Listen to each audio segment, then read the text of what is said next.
And Ted, it's great to have you with us. I wish we were talking about spring football. Unfortunately, all of that has been shut down. Let's just start with how are you doing? How are you holding up with this incredible last couple of weeks that we've all lived through? Well, thanks, Greg. I'm doing fine. I know most everybody I've met here in town, in Lincoln, and all over the state. I know these are tremendously difficult and trying times, but people are staying resilient. I've been very impressed with everyone I've run across.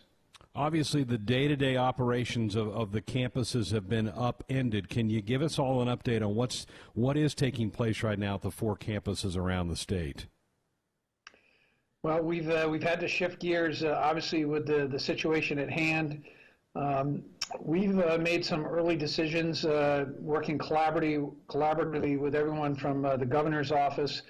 Governor Ricketts has been tremendous working with us, to the mayors of Omaha and Lincoln, across the entire state, our fellow educators in the K through 12, as well as the superintendents of schools.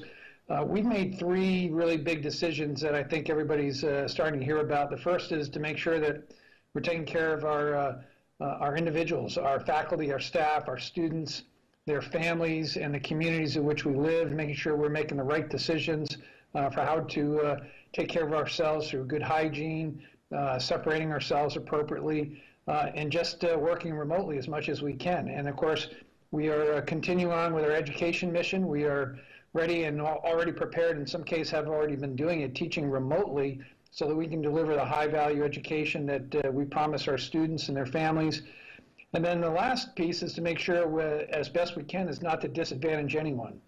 We've been working hard on emergency leave rules, working remotely from home, everyone from our hourly wage workers to even our students who work on our campuses to make sure that we best take care of our entire workforce.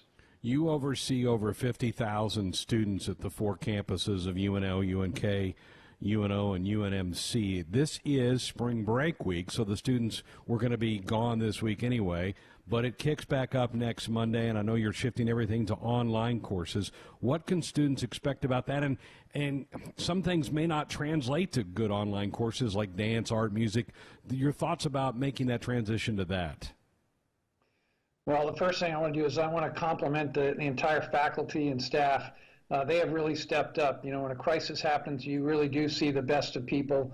The really good news is about 3 years ago, the university system approached this idea of a single internet technology capability, and that's really set us up for success. We are able to translate and transition to teaching remotely. Now, this is a little bit different than online courseware. If you think about what online courseware is today in higher education, it's usually products that reside in the cloud, PowerPoint, maybe even some videos that are pre-recorded, and then that material is delivered to students whenever and however they want it on their timeline. Teaching remotely may be still teaching on a schedule where a faculty member or teacher will be using products like Zoom or Skype as we're using here today, many other Google Hangouts or other products. But a product like Zoom, we can put up to 5,000 people on a single conference call with video. So these new technologies and products working out of the cloud with not really that much concern for bandwidth allows us to go into this type of teaching very rapidly. And our faculty have transitioned to that. As you point out, some things are experiential. They don't translate as well from remote education. We're being innovative as much as we can. We have to live within the accrediting rules for things like teachers that need actual classroom time, some medical training, dentists, nurses, they need a certain amount of hands-on, and we're working with our accrediting bodies to make sure that we can deliver through innovative techniques using simulation to get through this. So we want to make sure that we're getting this right. President, your background is in the military. How much have you relied on that, and how much has that maybe helped you navigate the last couple of weeks? Well, a lot of people have asked me that after serving in uniform for 38 years and flying off aircraft carriers most of life, and a lot of that was going into contested combat. I see some similarities, but I will tell you that in my years, I've never actually experienced anything quite as comprehensively affecting an entire population, not just here in the state of Nebraska, our nation, around the globe. The toughest thing in a crisis is to be able to tell your people some predictive outcomes. The one thing I can say about this is we will come through this. We will learn an incredible lot about ourselves and new capabilities of how to get things done. But there's still some unpredictability here. We don't know exactly when it will end. We like to be able to think it'll end within 30 days, maybe 60 days. We're certainly thinking through that strategically, whether it be how to get through the rest of this spring semester, our summer classes, and then, of course, getting ready for new students and welcoming back our students in the fall. Visiting again with University of Nebraska President Ted Carter here on Sports Nightly on the Husker Sports Network. You mentioned safety briefly there a moment ago. If somebody's out there, they're a parent of a student, or maybe we have an actual student who's on spring break right now, how can you reassure them that they're going to be kept safe if they come back on campus to continue their studies here in the next week? Well, as I said, our number one priority here across all our faculty and staff, I think we've communicated it very well, is to make sure that we're taking care of our students, making sure that we're taking care of our faculty, our staff. You know, we have this amazing medical center who's giving us great advice. They're one of the best medical centers in the world. And we're just asking people to follow guidelines, make sure that we have an understanding where our students have been. We've brought pretty much all of our students back from international travel. We've used quarantine procedures where we've had to. And I'm very proud that, thus far as testing is increasing, at least within our campuses and within our student body and our faculty and staff, our numbers have been virtually almost none.